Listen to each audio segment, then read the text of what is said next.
Welcome students. तो electrochemistry में जो आज का हमारा टॉपिक है वो है नेनस्ट समीकरण।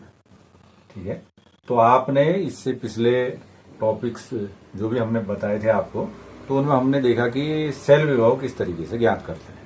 तो E0 सेल जो आपका किसी सेल का सेल विभव होता है उसको हम E0 से दिखाते हैं। और ये कब हम दिखाते हैं ये आपको पता है, जब जो वैद्युत अपघट्य थे आपके उसका सांद्रण क्या होता था, इकाई होता था। ठीक है ना। अब ऐसा आवश्यक नहीं है कि जो वैद्युत अपघट्य है, दोबारा से समझ लें मैं किन चीजों की बात कर रहा है। जैसे जिंक का इलेक्ट्रोड है तो उसके साथ जिंक सल्फेट, कॉपर है तो उसके साथ कॉपर सल्फेट। तो ये आवश्यक नहीं है कि वो आपका क्या हो, इकाई मोलर उस विलयन की सांद्रता हो। तो जब ये सांद्रता वेरी करती है, ठीक है ना, अर्थात कहने का ये आशय है कि जब वैद्युत अपघट्यों की वैद्युत रासायनिक सेल में सांद्रता जो होती है वो इकाई न होके उससे हट के उसके मान होते हैं, तो उस कंडीशन में जो सेल समीकरण हम जो विभव निकालते हैं, सेल विभव निकालते हैं, उसको हम नेनस्ट समीकरण के द्वारा निकालते हैं और उसको हम डिनोट करेंगे ई सेल के द्वारा। ठीक है ना। और E0 सेल जब हम कहेंगे तो ये इनिशियल कंडीशन है जब आपका 1m है और टेम्परेचर 298 केल्विन है। एटमॉस्फेरिक प्रेशर अगर आपका उसकी आवश्यकता है तो वो 1 बार है। तो नेनस्ट समीकरण में ये अलग अलग पुस्तकों में अलग अलग तरीके से दिए गए हैं, तो हम इसको सिंपलेस्ट वे में बनाने की कोशिश करेंगे जिससे कि आप समझ जाएं। और होता क्या है परीक्षाओं की दृष्टि से कि आपको सेल दिया जाता है और उसी में आपको उससे उसकी नेनस्ट समीकरण निकालनी होती है। तो मान लेते हैं कोई जो आपका अर्ध सेल है उसमें इस तरीके की समीकरण के द्वारा उसको हम रिप्रेजेंट कर रहे हैं। जैसे हमने कहा Mn पॉजिटिव, ये आपका एक्वस हो गया, ठीक, प्लस Ne, और ये अपचित होकर आपको क्या दे रहा है, M सॉलिड दे रहा है। इसको समझ लें, ये हमने बीजगणितीय तरीके से समीकरण लिखी है। जैसे मान लीजिए क्या लिखते हैं, अगर मान लीजिए इसी को हम जिंक के लिए शो करते तो कैसे करते, Zn2 positive plus 2 electron plus Zn, इस तरीके का हो जाता अगर ये अपचयित हो रहा है। ठीक है ना। तो हमने क्या किया, मेटल के बदले यहाँ पे हमने कोई भी मेटल है उसके स्थान पर हमने क्या लिख लिया, M, और जितने इलेक्ट्रॉन थे कि 2 3 जितने भी होंगे उसके स्थान पे हमने क्या लिखा, N। और सिमिलरली हमने क्या किया, ये Ne जो लिखा, तो जो आपके अंकगणितीय जो अंक यहाँ पे हैं उनके स्थान पर हमने N लिख लिया। ठीक है ना। तो ऐसे ही हम किसी भी समीकरण को इस तरीके से रिप्रेजेंट करते हैं। यहाँ पे हमने ऊपर जो लिखा हुआ है इससे स्पष्ट हो गया कि इसके लिए अब हमने नेनस्ट समीकरण लिखनी है। तो इस कंडीशन में जो सेल विभव हमने निकालना होता है तो उसको हम कैसे लिखते हैं, इसको देख लेंगे। यहाँ पे ये जो एक्वस है ये अलग कंसंट्रेशन होगा, तो सवाल में आपको जैसे मान लीजिए 0.01 है या कुछ भी है वो इसमें लिखा हुआ होगा। तो सेल को हम प्रेजेंट कर रहे Mn positive upon M is equal to E0, ये जो मानक इलेक्ट्रोड विभव हमने निकाला था, वैद्युत रासायनिक श्रेणी का अध्ययन आपने किया था, तो उस श्रेणी में इनके मान हमारे पास होते हैं। तो इस तरीके से इसको दिखाते हैं, minus RT upon NF। Log को हम इस तरीके से रिप्रेजेंट कर रहे, कंसंट्रेशन ऑफ जो इलेक्ट्रोड है metal upon concentration of Mn positive aqueous. ठीक है ना। कभी कभी आपको ड्राइव करने के लिए अगर ये पूछा जाए तो इस तरीके से हम किसी नेनस्ट समीकरण को इस तरीके से दिखाते हैं। देख लें, मैथमेटिकल वर्जन है तो जो ऊपर की समीकरण थी हर जगह हम क्या दिखाते हैं, अपचयन विभव के हिसाब से दिखाते हैं। तो तब आप Mn पॉजिटिव अपॉन M आपने कर दिया, R यहाँ पे सार्वत्रिक गैस नियतांक है, T आपका टेम्परेचर है, यहाँ पे हम कंसीडर करते हैं रूम टेम्परेचर, और एफ आपका फेराडे नियतांक है। तो और यहाँ पे ये एन जो है ये लॉग ई के द्वारा, आई एन जो हमने लिखा है ये लॉग को रिप्रेजेंट कर रहा है, लॉग बेस ई के द्वारा इसको हम दिखा रहे हैं। अब होता क्या है कि जो आप जो सेल लेते हैं उसमें जो इलेक्ट्रोड लेंगे तो उसका कंसंट्रेशन क्या होता है, 1 के बराबर होता है, ठीक है ना। तो ये मेटल है तो मेटल का कंसंट्रेशन 1 हम कंसीडर कर लेते हैं, और उस वैल्यू को यहाँ पे पुट करते हैं हम, तो हमें नेनस्ट समीकरण मिल जाती है, Mn पॉजिटिव अपॉन m। किसी किसी किताब में इसको भी ब्रैकेट में लिखा हुआ है, आप ऐसे ही लिख सकते हैं जैसे बताया जा रहा है आप। और ये E0 इसको निकालने की आवश्यकता होती है जब न्यूमेरिकल वगैरह हम करते हैं, तो जो कैथोड और एनोड की जो वैल्यूज हैं या तो वो दी जाती हैं परीक्षा में, या फिर हम क्या करते हैं उनको किससे प्राप्त करते हैं, विद्युत रासायनिक श्रेणी, अगर आप किताब में क्वेश्चन बना रहे होंगे तो उससे आप इसको प्राप्त करेंगे। ये हमने 1 मान इसका रख दिया और नीचे concentration of Mn positive aqueous, ठीक है ना। तो यहाँ पे वो वैल्यू रखेंगे जो भी आपको दी जाएगी। तो ये नेनस्ट समीकरण है किसी अर्ध सेल के लिए, ये आपकी नेनस्ट समीकरण होगी। इसको थोड़ा सा और मैं एक्सप्लेन कर लेता हूं। अगर हम जिंक के लिए लिखते तो कैसे लिखते, ई Zn पॉजिटिव अपॉन Zn, या ई सेमी सेल आपका हो गया E0 Zn2 positive upon Zn minus RT upon NF log 1 upon Zn2 positive, इस तरीके से हम इसको लिखते, ठीक है ना। अब इस कंडीशन में, अब अगर इसमें हम जो मान होते हैं मानों को रखते हैं, R क्या है यहाँ पे, गैस नियतांक है, और इसकी वैल्यू होती है 8.314 joule kelvin inverse mole inverse, ठीक। ये गैस नियतांक का मान, इस तरीके से हम यहाँ पे R के स्थान पे इसको रखते हैं। टेम्परेचर पहले भी मैंने आपको मेंशन कर दिया कि रूम टेम्परेचर है 25 डिग्री सेल्सियस, उसको 298 के द्वारा हम दिखाते हैं। फेराडे आगे भी आपका आना है, तो फेराडे नियतांक जो है वैसे इसको 96,500 के रूप में हम कंसीडर करते कैलकुलेशन में, लेकिन एग्जैक्ट जो वैल्यू है वो है 96,487 कूलाम मोल इनवर्स, ठीक है ना। और ये जो लॉग है इसी को यहाँ पे हम चेंज भी कर देते हैं, इसको लॉग बेस 10 में कन्वर्ट करेंगे हम। तो लॉग बेस 10 में जब हम कन्वर्ट करते हैं तो ये जो आपका है लॉग ई कह सकते हैं इसको, तो इसको कन्वर्ट आप कर लेते हैं 2.303 लॉग में। अगर लॉग ही लिख लेंगे तो बेस 10 आ जाएगा, ठीक है ना। तो इसमें मैं 2 स्टेप में इसको कर लेता हूं। पहले स्टेप में हम अगर ये सब वैल्यूज रखेंगे तो तब आपको क्या मान प्राप्त होगा, और एक इसी नेनस्ट समीकरण को हम इस तरीके से भी लिख सकते हैं, केवल लॉग को हम चेंज कर ले रहे। तो उस कंडीशन में आप E Mn positive upon M is equal to वही E0 सेल, ऐसे हम इसको दिखा रहे हैं, upon M।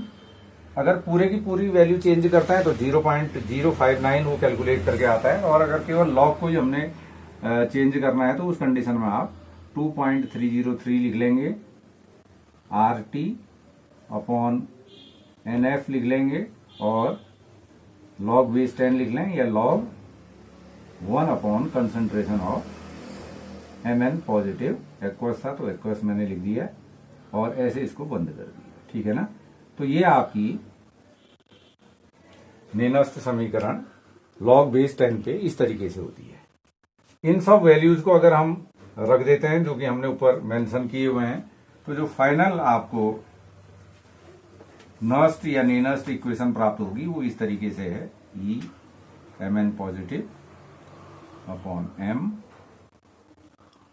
E0 Mn positive upon M minus 0.059 upon N, और आपका ये log 1 upon Mn positive aqueous, ठीक हो गया। इसको हमने 3 का नाम दिया, ये कंसंट्रेशन है तो ऐसे बंद कर देते हैं। तो यही आपकी क्या हो गई, मेन नेनस्ट इक्वेशन आपकी ये वाली है। ठीक, अभी इसकी बात हम फिर और करेंगे।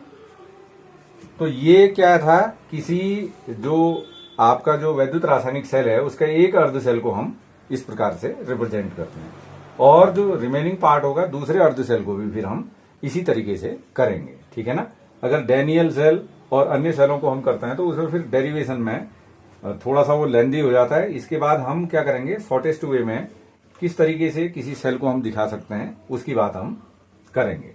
तो आप इतना जो स्टेप आपने लिखा हुआ है इसको आप नोट कर लीजिए, फिर हम आगे की ओर देखेंगे कि सेल को हम इस तरीके से नेनस्ट समीकरण में किसी वैद्युत रासायनिक सेल को सरलतम तरीके से किस तरीके से लिख सकते हैं।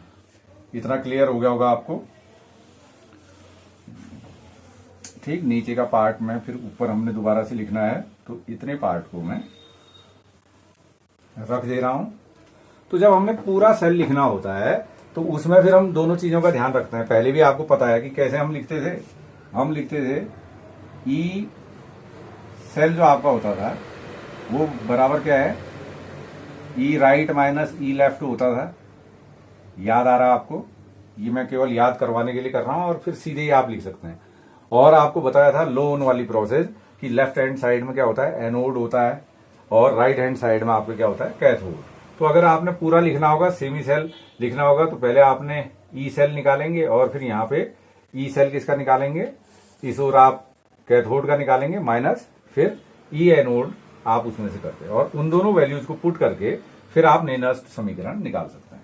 तो उसको सिंपलेस्ट वे में सीधे किस तरीके से निकाल लेते हैं हम, तो ये हमने E M N positive upon M हमने रखा, और ये ई जीरो जो इनिशियल जब आपकी सांद्रता 1 थी, यूनिमोलर था, तो वो सेल वैल्यू है,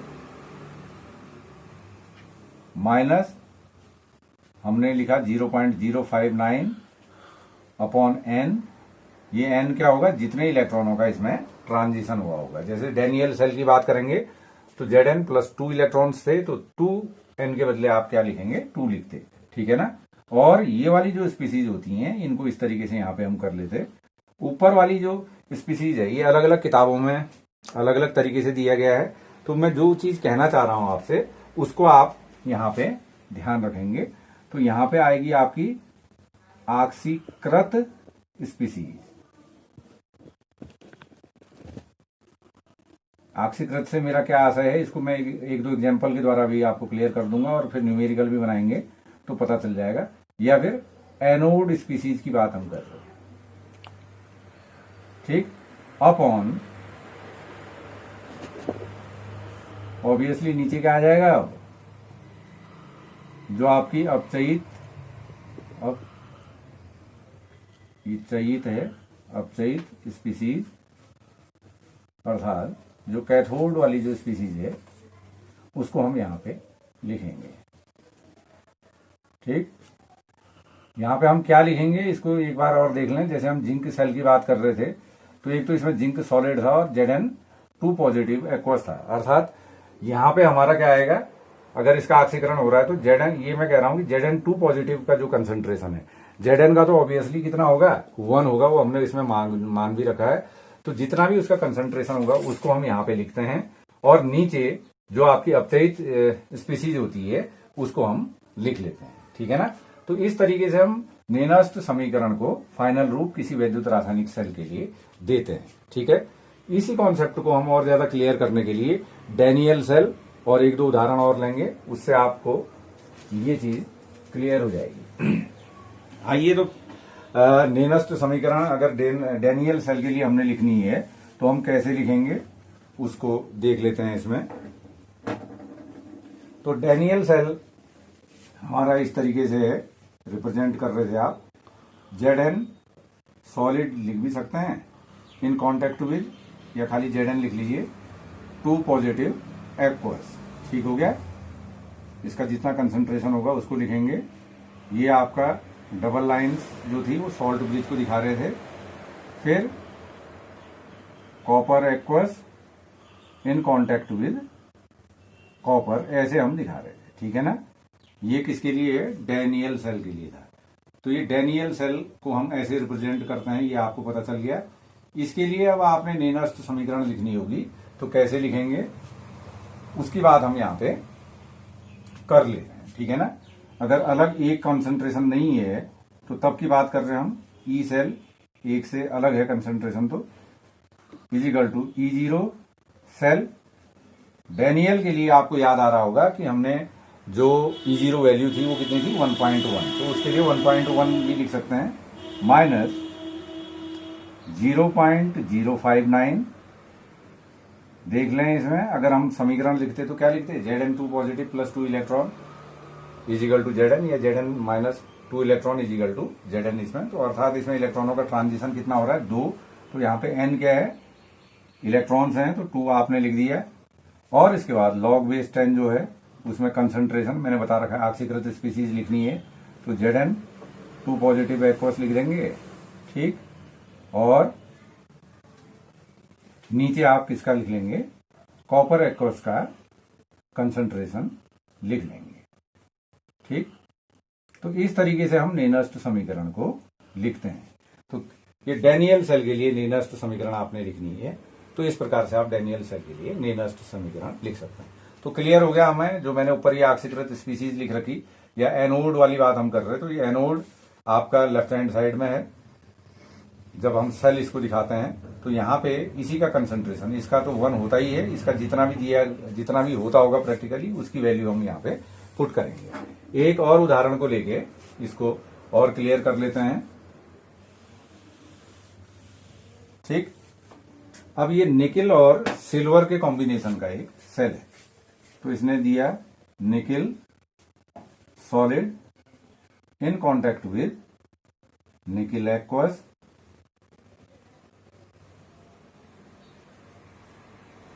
salt bridge.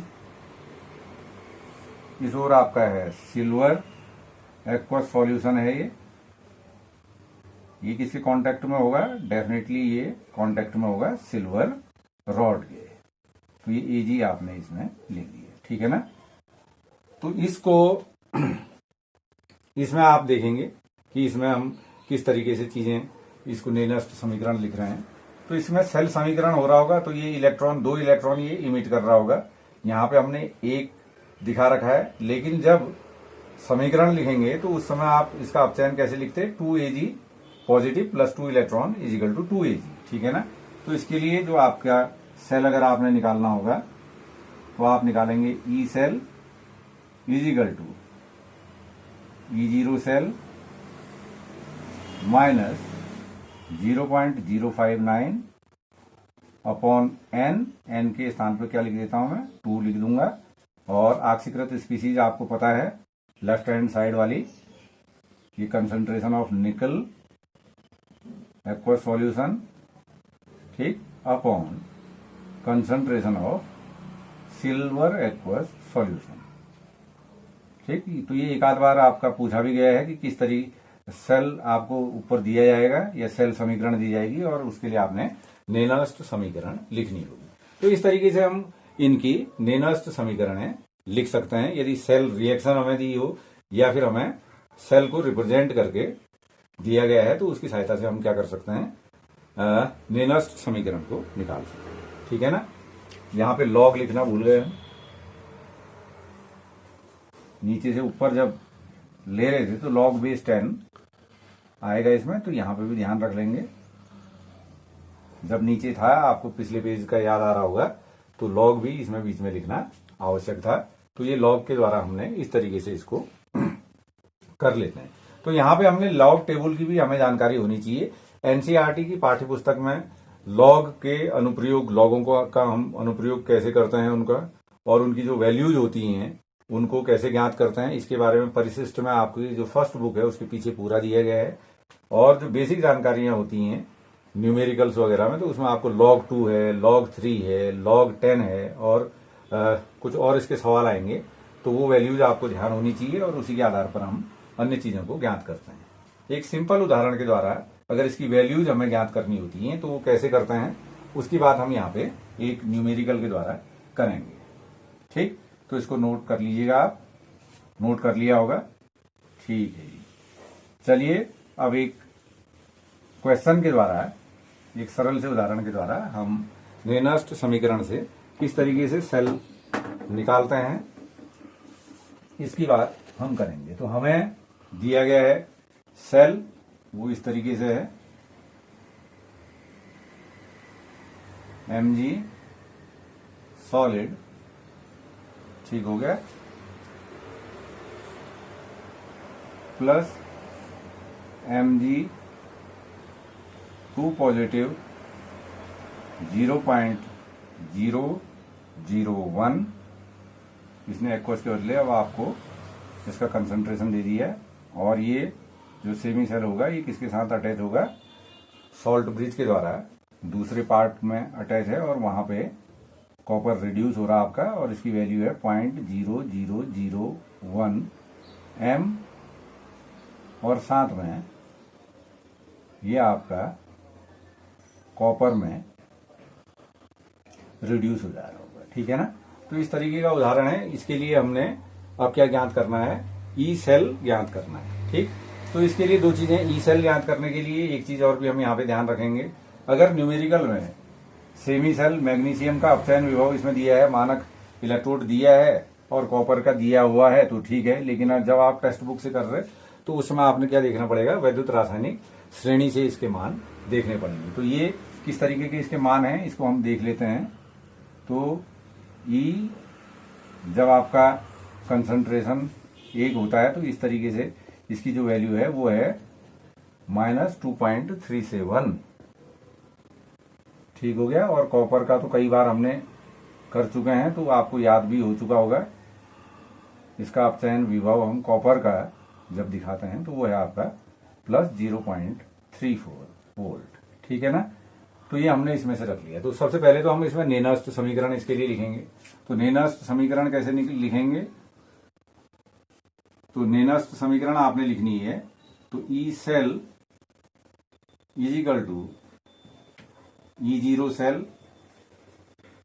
-0.059 upon n log, आपको बता रखा है ऊपर जिसका ऑक्सीकरण होना है उसका कंसंट्रेशन, ऑक्सीकृत स्पीसीज अर्थात Mg 2 पॉजिटिव, इसका कंसंट्रेशन जो है वो आएगा इसमें लिख लीजिए 0.001, ऐसे हमने इसको क्लोज कर लिया। और इस ओर आपने कॉपर एक्वस, इसका था 0.003 टाइम 0 फिर 1, इसको आपने बंद कर दिया, ठीक है ना। तो ये तो आपकी हो गई इसकी नेनस्ट समीकरण। अब नेक्स्ट पार्ट में हमने इसका क्या निकालना है, ई सेल निकालना है, सेल विभव निकालना है। तो सबसे पहले E0 सेल निकाल लेते हैं। तो इसके लिए E0 सेल कैसे निकालते थे आप, मैंने बताया था आपको, ई राइट माइनस ई लेफ्ट, ठीक है ना। राइट का मतलब क्या हो गया, राइट हैंड साइड में, अर्थात यहां पे कॉपर वाला आ जाएगा, कॉपर सेमी सेल आ जाएगा, माइनस फिर क्या आ जाएगा आपका ई मैग्नीशियम सेमी सेल इसमें आ रहा होगा आपका, ठीक है ना। यहां तक क्लियर हो गया। ई राइट माइनस ई लेफ्ट को हम इस तरीके से देख ले रहे। और कॉपर का आपका है 0.34 माइनस, फिर उसकी वैल्यू है माइनस में कितनी थी 2.37, तो ये आपका ऐड करके आपका आ गया 2.71 वोल्ट। तो ये हो गया आपका E0 सेल, ठीक हो गया। तो अब आपने यहाँ पे इस वैल्यू को कहा समीकरण 1 में रख देंगे।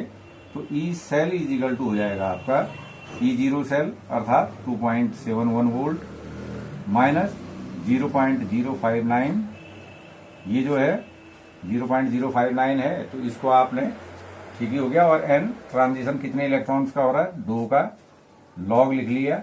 और कंसंट्रेशन इसका आप इसमें लिखेंगे, ये वैल्यू हटा दी तो ये 0.001 हो गया आपका, 0.001 अपॉन 0.0001, ठीक है ना। इसको अगर हम डेसिमल्स हटाएंगे तो इसको कट करेंगे तो ये कितना आ जाएगा, 10 के बराबर आ जाएगा।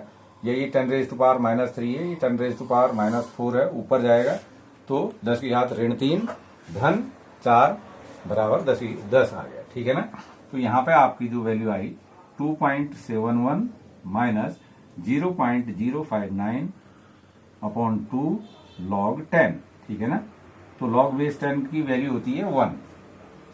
तो यहाँ पे आपका आ गया 2.71 माइनस, इससे डिवाइड कर लेते हैं 0.0295 और log 10 1 के बराबर हो गया, इंटू 1 लिखें तो इतना ही आपकी वैल्यू इससे आ जाएगी।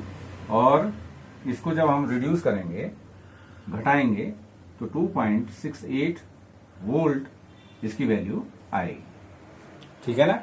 तो समझ गए होंगे किस तरीके से हमने इसके न्यूमेरिकल में वैल्यूज को पुट करके निकाल सकते हैं हम। तो इसमें ई सेल, जो आपका ई सेल होता है, ये E0 सेल, ये निकालना महत्वपूर्ण होता है। अगर इसके मान नहीं दिए जाते हैं, परीक्षा में आपको दिए जाएंगे, लेकिन टेक्स्ट बुक में कई बार क्वेश्चन आप करेंगे तो उसमें नहीं दिए जाते। तो जो आपकी इलेक्ट्रोकेमिकल सीरीज है, वहां से आप इसके मान ज्ञात कर लेंगे। अधिकांशतः बोर्ड में जो इसके न्यूमेरिकल्स आते हैं वो सीधे सीधे ज्यादा जटिल कैलकुलेशन नहीं दी जाती लॉग की उसमें। तो उसमें log 2, जैसे log 2 की वैल्यू जो आपकी है 0.3010, log 3 ठीक 0.4771 इनकी वैल्यू आती है ज्यादातर। और log 10 इज इक्वल टू 1 हो गया। इसी में हम कैलकुलेट करते हैं। एक आध चीजें और इसमें सीख लें, जैसे log 100 आ गया, तो log 100 आएगा तो कैसे लिख सकते हैं इसको, log 10⁻², ठीक हो गया। तो ये हो गया 2 इज इक्वल टू 2 log 10, तो 2 log 10 हो गया, तो ये log 10 इज इक्वल टू 1 हो गया। तो इसका मान कितना आएगा, 2 आएगा। वैसे ही 10 की घात 5 होगा तो उसका मान कितना आएगा, 5। अगर नेगेटिव वैल्यू होंगी तो नेगेटिव वैल्यूज जैसे 10⁻² होता है तो उसका क्या आता है, आपका -2 आता है। तो हमने आज के वीडियो में कोशिश करी कि नेनस्ट समीकरण को हम समझ पाएं और कैसे हम लिखेंगे, इसकी बातें हमने करी थी।